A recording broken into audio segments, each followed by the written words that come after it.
Okay, so welcome back again. Welcome back इसलिए क्योंकि classes proceedings जो है वो चल रहा है और अभी तक हमने फिजिक्स के कुछ टॉपिक्स देखे थे, ठीक है, जो आपका चैनल था बेसिकली।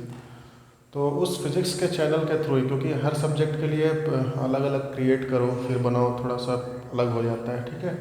तो हमने 12th क्लास के जितने भी टॉपिक्स देखे थे फिजिक्स के रिगार्डेड, अब अपन प्रोसीड कर रहे हैं उसी को, किसमें, केमिस्ट्री भी ऐड कर रहे हैं। और केमिस्ट्री के लिए हमारे सर, इनका नाम है मिस्टर हृदय तिवारी। Hello guys. तो ये अच्छे हमारे दोस्त हैं, बहुत अच्छे टीचर हैं, है ना। और हम दोनों की गैदरिंग स्कूल टाइम से ही है, तो अच्छे से जितना मैं इनको जानता हूँ तो बहुत हेल्प होगी आपको। और ये जो हमारा जितना भी ये जो कोशिश है, ठीक है ना, चैनल के जरिए, सो ये कमर्शियल कोई स्टंट नहीं है कि हम लोग बहुत बड़े यूट्यूबर हैं या यूट्यूब में अपलोड कर रहे हैं। हमारी स्कूल है, that is Greenland public school. और उस स्कूल कोरोना के टाइम पे बच्चों से कम्युनिकेट करने में बड़ी प्रॉब्लम हो रही थी। अब जो बेसिकली गवर्नमेंट की स्कीम्स हैं, तो गवर्नमेंट करती है, कोशिश करती है, बट क्लास इज़ क्लास। तो आप सुनेंगे, पढ़ेंगे, लिखेंगे, LSRW जो किसी चीज़ को सीखने का एक सीक्वेंस होता है। तो अभी इस टाइम पे अपन डायरेक्ट क्लास कंडक्ट नहीं करवा पा रहे हैं, तो क्लास कंडक्ट नहीं हो पा रही है, उससे उसका जो दूसरा ऑप्शन है, सेकंड बेस्ट बोल सकते हैं। क्लास तो अपनी फर्स्ट बेस्ट हो ही गई, बट सेकंड बेस्ट ऑप्शन बोल सकते हैं कि हम इंटरफेस जो रहे टीचर का, बच्चा टीचर को पहचानता है, साल भर उससे पढ़ा है, तो उससे जो उसका जो कम्युनिकेशन होता है, स्किल्स होती है, उससे यूज टू होता है। तो हमारे जो भी बच्चे हैं, आई होप कि आपको हेल्प होगी। और आगे चल के क्या है, स्टडी इज़ नॉलेज, नॉलेज जितनी आप गेन करोगे, मार्क्स तो ठीक है अपनी जगह है, तो उस पर्पज़ से हम अपना बेस्ट देने का ट्राई कर रहे हैं। तो आज से केमिस्ट्री के आपके लेसन्स जो हैं स्टार्ट होंगे और कंटिन्यू होंगे। और केमिस्ट्री मिस्टर हृदय तिवारी, हृदय सर, एंड फिजिक्स तो मैं कंटिन्यू कर ही रहा हूँ। तो ठीक है, so sir over to you. Okay, thank you.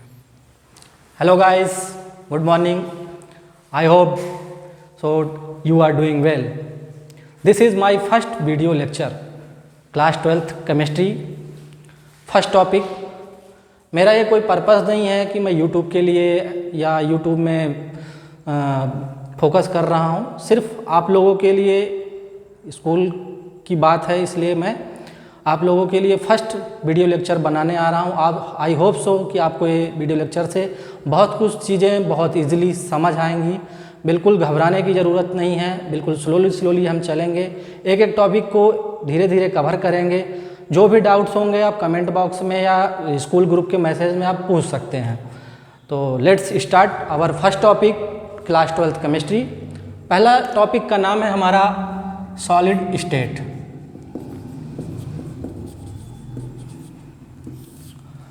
और बेसिकली हम बात करेंगे सॉलिड स्टेट है क्या। तो कुछ हम जर्नल चीज़ें बात कर लेते हैं, अपन क्लास 11th में भी पढ़ा हुआ है, some basic concept of chemistry. उसमें भी कुछ चीज़ें हम पढ़ते आ रहे हैं, जैसे स्टेट ऑफ मैटर। तो स्टेट ऑफ मैटर है क्या, हम बात करेंगे स्टेट ऑफ मैटर है क्या।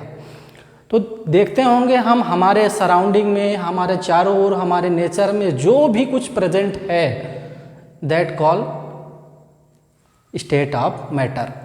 यानी we know that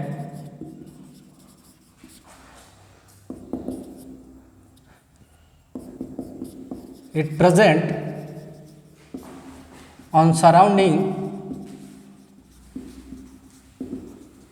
or nature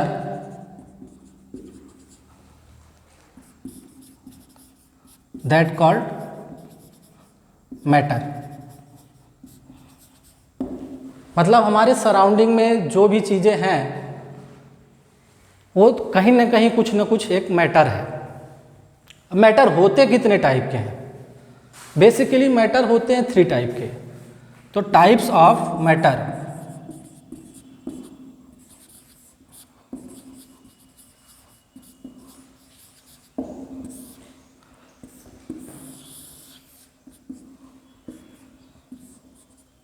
पहला होता है सॉलिड, दूसरा होता है लिक्विड, तीसरा होता है गैस। लिक्विड को कहीं ना कहीं हम क्लास 11th में पढ़ते हैं, कुछ कुछ गैस को भी हम क्लास 11th में पढ़ते हैं, और जो हमारा स्टेट ऑफ मैटर का सॉलिड पोर्शन है वो हम क्लास 12th के फर्स्ट टॉपिक में देखते हैं। तो हम बात करने वाले हैं ओवरऑल, पूरा फोकस रहेगा हमारा सॉलिड पर। तो बात करेंगे अपन सॉलिड की।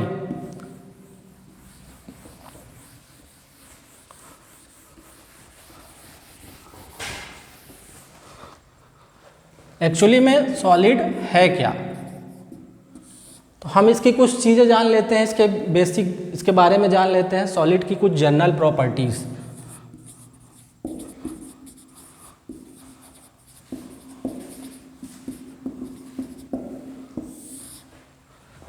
हम इसके बारे में जानेंगे कुछ general properties. First of all जो इसमें होता है वो है फिक्स्ड शेप, मतलब कि जो हमारा सॉलिड का शेप होगा वो कहीं ना कहीं फिक्स होगा। मतलब कि जैसे हम बात करते हैं, एक ये मार्कर आप देख रहे हैं, आज ये मार्कर इतना बड़ा है, कल अचानक से इसका 2 गुना नहीं हो जाएगा। मतलब इसका जो शेप है ये फिक्स्ड है, ये इतना ही रहेगा, इससे नहीं बढ़ेगा नहीं घटेगा। तो शेप क्या हो गया, फिक्स्ड हो गया। दूसरी बात करते हैं अपन फिक्स्ड वॉल्यूम। फिक्स्ड वॉल्यूम मतलब जैसे हम बात करेंगे, एक मान लीजिए कोल्ड ड्रिंक का अपना बॉटल है 2 लीटर का। अब उस 2 लीटर में हम अगर 2 लीटर का बॉटल है, उसमें हम अगर 2 लीटर ऑयल भी डालते हैं तो भी वो 2 लीटर जाएगा, वाटर डालते हैं तो भी 2 लीटर का है, कोल्ड ड्रिंक है तो भी 2 लीटर का। मतलब उसका वॉल्यूम जो है वो शेप के कारण फिक्स हो गया है। मतलब अगर शेप ही फिक्स है तो उसमें हम अपन कितना भी क्वांटिटी ऐड करेंगे, वो 2 लीटर का अगर बना हुआ है उसका शेप, तो वो 2 लीटर ही उसका वॉल्यूम होगा, इससे ज़्यादा नहीं हो सकता, ना इससे कम हो सकता है। तीसरी बात करते हैं अपन कंप्रेसिबिलिटी की।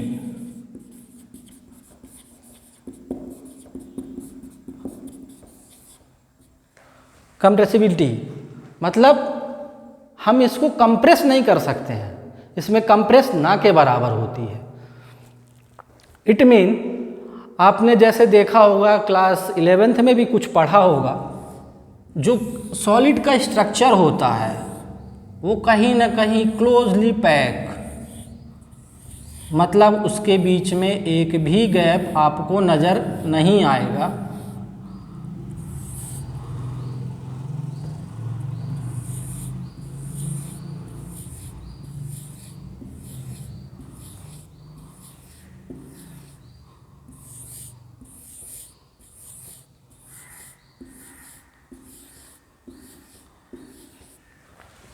ये इतने पास पास रखे हुए हैं कि न तो ये इधर मूव कर सकता न ये इधर मूव कर सकता, क्योंकि अगर हम इसमें कुछ ऐड करते हैं तो कहीं ना कहीं ये खिसक जाएगा और इधर से आके ये ऐड हो जाएगा, इधर से करते हैं तो इधर वाला आके खसक जाएगा और ये आके ऐड हो जाएगा। मतलब हम इसमें कोई मूवमेंट नहीं करा सकते हैं। इसमें कंप्रेसिबिलिटी यानी कंप्रेस होने के बहुत कम चांसेस होते हैं। ठीक है। अब अगर कोई इतना क्लोज्ड पैक स्ट्रक्चर है तो उसमें से बड़ी बात आ जाती है क्या, अगला पॉइंट की बात करते हैं हम। तो ये अगर कोई क्लोजली पैक स्ट्रक्चर है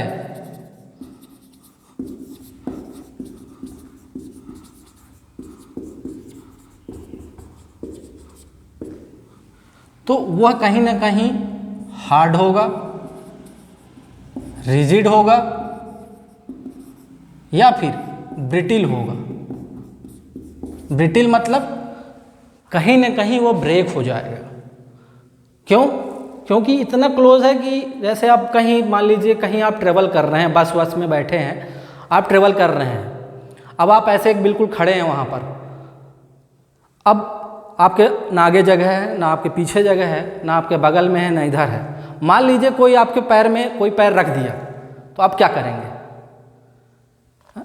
आपको बहुत गुस्सा आ रहा है, आप उसमें कुछ नहीं कर पाएंगे, आप मारने की कोशिश करेंगे, आप सोचेंगे कि इसको मैं 2-3 दे दूं, पर वो पॉसिबल नहीं है। क्यों?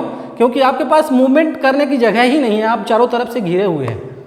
तो ऐसा आप समझ रहे हैं कि हार्ड, रिजिड और ब्रिटिल। ठीक है, अब बात करते हैं 5वें पॉइंट की। They have no fluidity.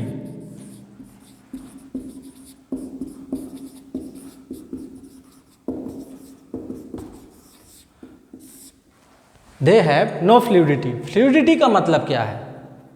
मतलब इसके पास एक ऐसी प्रॉपर्टी है, मतलब अगर कहा जाए तो टू फ्लो, मतलब कोई चीज फ्लो कर सके, इसका mean to property of flow. जैसे बात करेंगे अपन, मान लीजिए मेरे पास डस्टर रखा है, ये एक सॉलिड है। अब अगर मैं इसको कह दूं कि फ्लो हो जा, तो ये अपने जगह से फ्लो नहीं हो सकता। कब तक? जब तक हम इसमें एक्सटर्नल फोर्स अप्लाई नहीं करेंगे। ठीक है, तो हो सकता है कुछ चीज़ें फ्लो होती हैं, लेकिन जब तक एक्सटर्नल फोर्स ना लगाया जाए। ठीक है, अब बात करते हैं 6वें पॉइंट की। जैसा कि बात मैंने किया था, एक क्लोजली पैक्ड स्ट्रक्चर है, तो ये हो क्या सकता है? मैंने आपको एक बस की कहानी बताई कि आप बस में खड़े हैं, तो आपके पास जगह नहीं है, आप इधर उधर हो रहे हैं, तो ये होता क्या है इसमें हम सिर्फ वाइब्रेट हो, सॉलिड की कंडीशन में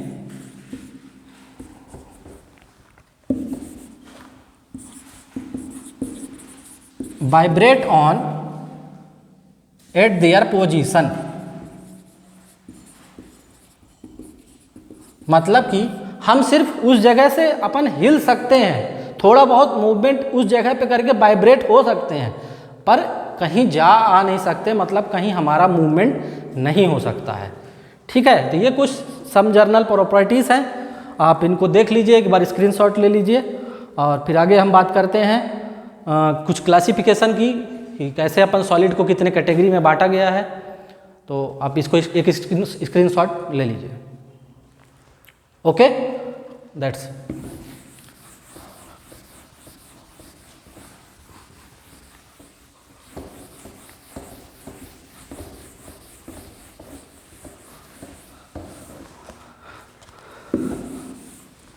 अब बात करते हैं अपन classification of solid.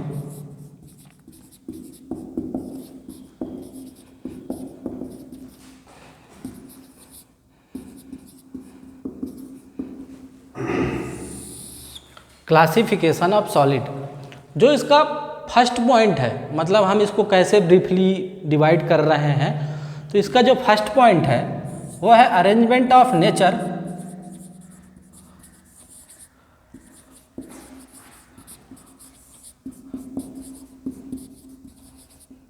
Arrangement of nature. तो अरेंजमेंट ऑफ नेचर में बेसिकली दो टाइप से हम इसको डिवाइड करते हैं, क्रिस्टलाइन और एमॉर्फस। तो फर्स्ट पॉइंट हो गया crystalline, crystalline solid. Second type हो गया amorphous solid.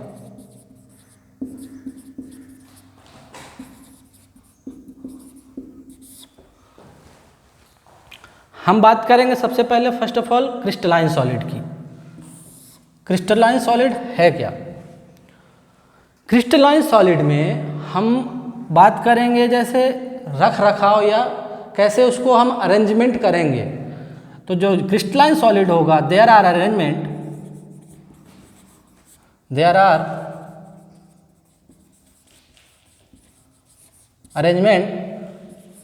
Of 3-dimensional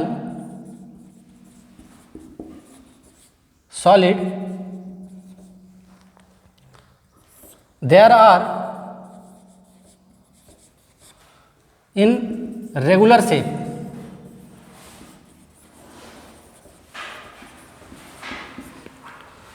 there are in regular shape। जो बेसिकली बात है वो ये थी। अब इसके बारे में हम थोड़ा सा और डिस्कस करेंगे कि ये होता क्या है, कैसे होता है, इसके बारे में और क्या इसकी कुछ जनरल प्रॉपर्टीज़ हैं अपन वो भी देखते हैं। तो ये जो इसमें होता है लॉन्ग रेंज आर्डर, ये होता है लॉन्ग रेंज आर्डर, मतलब कि एक लंबे समय तक एक प्रोसेस होती रहती है। जैसे बात करते हैं, आप घर पे होंगे, आप घर पे आपकी डेली की हैबिट है, आप सुबह उठ रहे हैं, 1 घंटे केमिस्ट्री पढ़ रहे हैं, 1 घंटे फिजिक्स पढ़ रहे हैं, 1 घंटे बायोलॉजी पढ़ रहे हैं, मैथ्स पढ़ रहे हैं। देन उसके बाद आप इधर उधर मनोरंजन किए, खेले वगैरह। शाम को फिर से आपकी वही हैबिट है, आप फिर से 1 घंटे इसको दे रहे हैं, 1 घंटे उसके दे रहे हैं, कुछ आप टीवी वगैरह भी देख रहे हैं। तो ये आपकी एक तरह से डेली रूटीन है, आप ये डेली कर रहे हैं। आपने आज किया, कल किया, परसों भी किया, तो आप क्या कर रहे हैं, एक लॉन्ग रेंज आर्डर को फॉलो कर रहे हैं। मतलब कंटिन्यूसली आपका डेली का वही हैबिट है। लेकिन अगर उसी की जगह आप ये हो जाए कि आपने आज किया, कल किया, 2 दिन किया, 3 दिन किया, चौथे दिन सो गए, क्या हुआ, आप इस चीज़ को फॉलो नहीं कर पा रहे हैं। लेकिन क्रिस्टलाइन सॉलिड में लॉन्ग रेंज आर्डर तक ये चीज़ फॉलो होते रहती है। ठीक है, अब इसका जो शेप होता है, जो शेप की बात करेंगे अपन,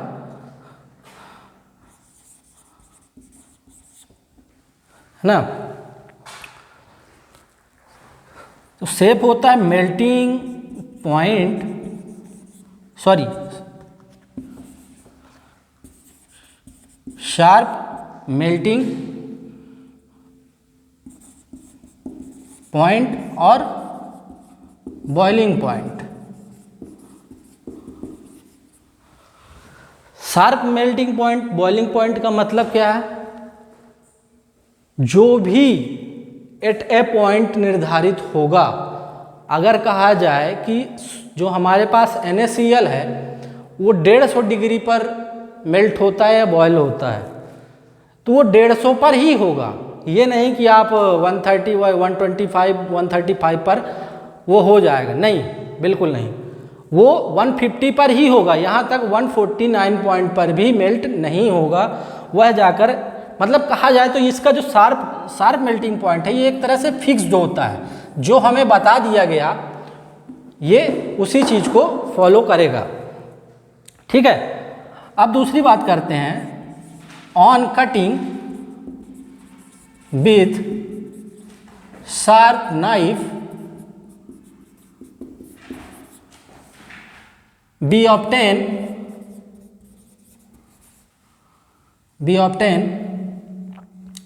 get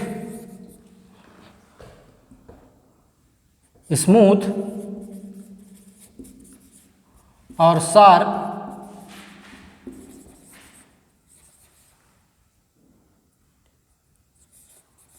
edges and surface।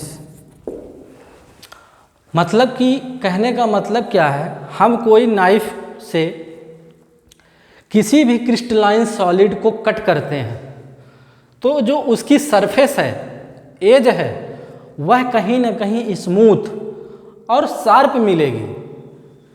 जैसा कि आप लोग देखते होंगे हीरे वगैरह को, जब हीरे को हम फाउंड करते हैं या पाया जाता है, जहाँ से भी अर्थ सरफेस से, अर्थ क्रस्ट से पाया जाता है, तो वह एकदम स्मूथ या उसकी एजेस जो है उस स्मूथ या शार्प नहीं होती हैं। उसको कहीं ना कहीं चाकू वगैरह से या उनके पास जो भी काटने का मशीन होता है, उससे उन लोग जब उसको कटेड करते हैं तो वह उसकी एजेस और जो सरफेस है बिल्कुल स्मूथ पाई जाती है। ठीक है, अगली बात करते हैं, जो इसकी प्रॉपर्टी होती है इन नेचर में, ये होती है एनआइसोट्रॉपिक।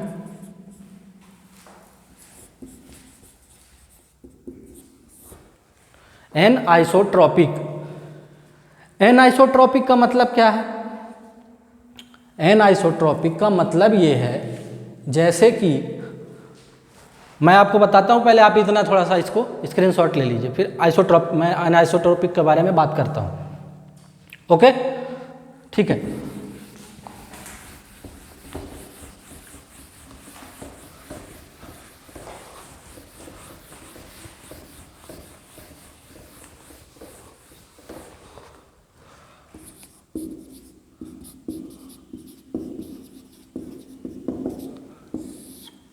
एनआइसोट्रॉपिक का मतलब है कि हमारी जो भी प्रॉपर्टी है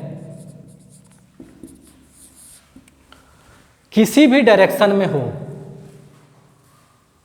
तो जो उसकी मतलब हम अगर किसी भी डायरेक्शन से हम कोई लाइट को इंसिडेंट कराते हैं या जो भी कंडक्टिविटी होगी वह हर डायरेक्शन से हर प्रॉपर्टी हर मेटल के लिए अलग अलग आएगी। कहने का मतलब it shown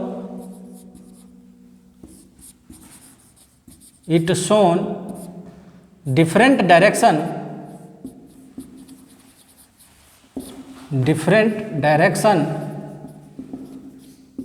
it different direction obtain different property। मतलब डिफरेंट डायरेक्शन पे हमें डिफरेंट प्रॉपर्टीज़ मिलेगी। मतलब जैसे आप एक मान लीजिए आप 11th वगैरह में आप लोग प्रैक्टिकल किए होंगे, प्रिज्म होता है। प्रिज्म में हम कहीं से लाइट इंसिडेंट कराएंगे तो वो कहीं डायरेक्शन जो होगी उसकी कहीं ना कहीं बाहर से होगी या दूसरे जगह से होगी। मतलब कहने का मतलब यही है कि हम जितनी डायरेक्शन चेंज करेंगे उतनी तरह की हमें प्रॉपर्टी फाइंड आउट होगी। ठीक है, ये रही बात हमारी क्रिस्टलाइन सॉलिड की। तो जो इसमें स्ट्रक्चर होता है उसका स्ट्रक्चर जो होता है वो होता है रेगुलर शेप पे। रेगुलर शेप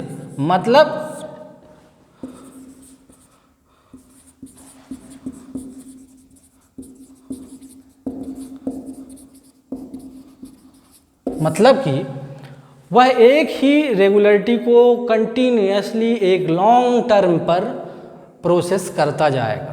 तो चलिए इसकी बात कर लेते हैं हम कैसे एक रेगुलर शेप है। एक स्ट्रक्चर अपन बना के देख लेते हैं।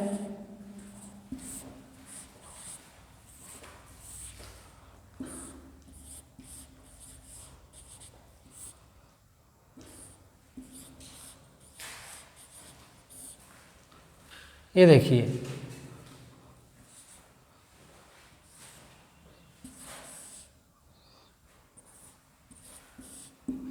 ठीक है, कहीं ना कहीं एक ये रेगुलर शेप को फॉलो करता जाएगा। और इसके हम एग्जाम्पल की बात कर लें तो NaCl, सोडियम, ठीक है, और क्या, चलिए दो ही। आप इसका स्क्रीनशॉट ले लीजिए, फिर आगे हम बात करेंगे एमॉर्फस सॉलिड की। एमॉर्फस सॉलिड क्या होता है, उसमें कैसे होता है स्ट्रक्चर, ठीक है। आप इसको एक बार स्क्रीनशॉट ले लीजिए। Okay,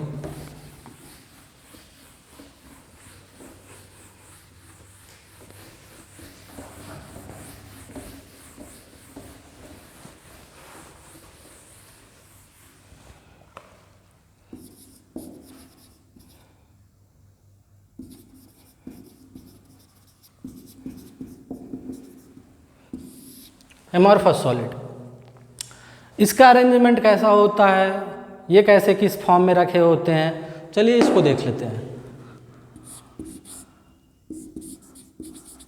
there are in 3D arrangement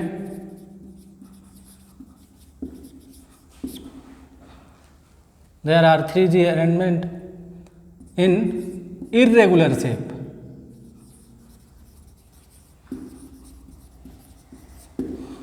मतलब कि वही जो मैं आपको बता रहा था कि आपने 3 दिनों तक एक ही चीज़, एक ही रूटीन को फॉलो किया और चौथे दिन आप सो गए, ठीक। तो बात वही है, इसमें जो होता है ये कंटिन्यूसली एक लॉन्ग टर्म को फॉलो नहीं करता है।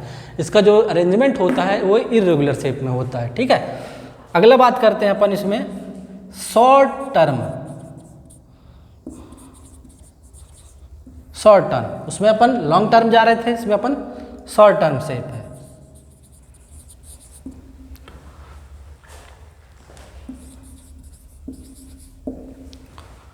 अब जो इसकी प्रॉपर्टीज़ होती हैं इन नेचर, वो होती है आइसोट्रॉपिक। आइसोट्रॉपिक, आइसोट्रॉपिक का मतलब क्या है?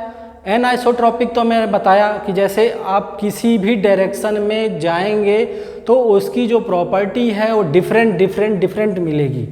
आप किसी भी डायरेक्शन से करेंगे उसकी प्रॉपर्टी डिफरेंट मिलेगी। पर आइसोट्रॉपिक का मतलब यहाँ पे ये होता है कि हम किसी भी डायरेक्शन को यूज़ करें तो जो उसकी हमें प्रॉपर्टी मिलेगी वह एक बराबर मिलेगी, अर्थात सेम मिलेगी। ठीक है, तो it's shown in different direction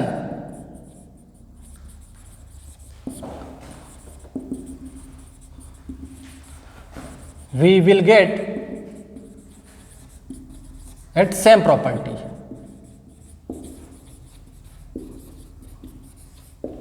ठीक है, तो जिसकी प्रॉपर्टी मिलेगी वो सेम मिलेगी। अब हम बात करते हैं इसमें भी, अगर हम किसी नाइफ को लेकर के अगर हम उस पार्टिकल को कट करते हैं तो जो उसकी सरफेस है वो स्मूथ हमें नहीं मिलेगी। जैसे कि आप देखे होंगे प्लास्टिक, ग्लास, आप इसको कट कीजिए, इसकी जो सरफेस है आप स्मूथ बिल्कुल नहीं पाएंगे। ठीक है, तो on cutting with sharp knife we get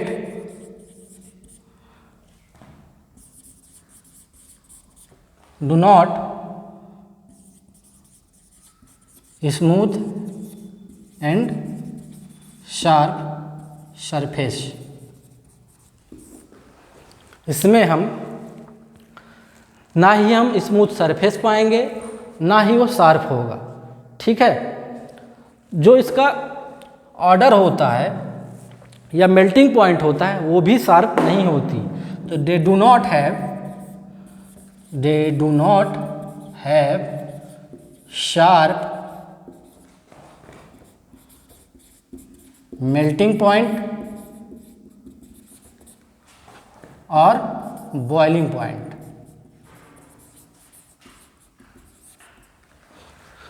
ठीक है, ठीक है, आप इतना देख लीजिए। मैं यहाँ पे साइड पे एक स्ट्रक्चर बना दे देता हूँ, जैसे कि आपको बता रहा था कि इर्रेगुलर शेप होता क्या है। तो एक स्ट्रक्चर यहाँ पे मैं दे रहा हूँ आप लोगों को।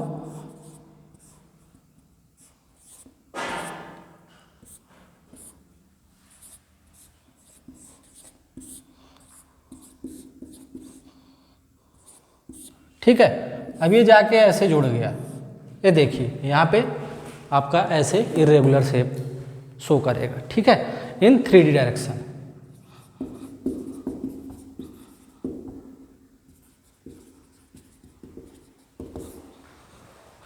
ओके, ठीक है, थैंक यू। अब आगे हम बात करेंगे, एमॉर्फस सॉलिड हो गया।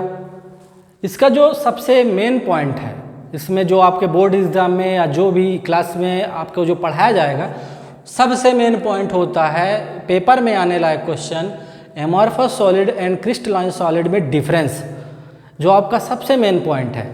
इसको हम आगे कंटिन्यू करेंगे आपके नेक्स्ट वीडियो लेक्चर में। तब तक के लिए good bye, thank you so much, bye.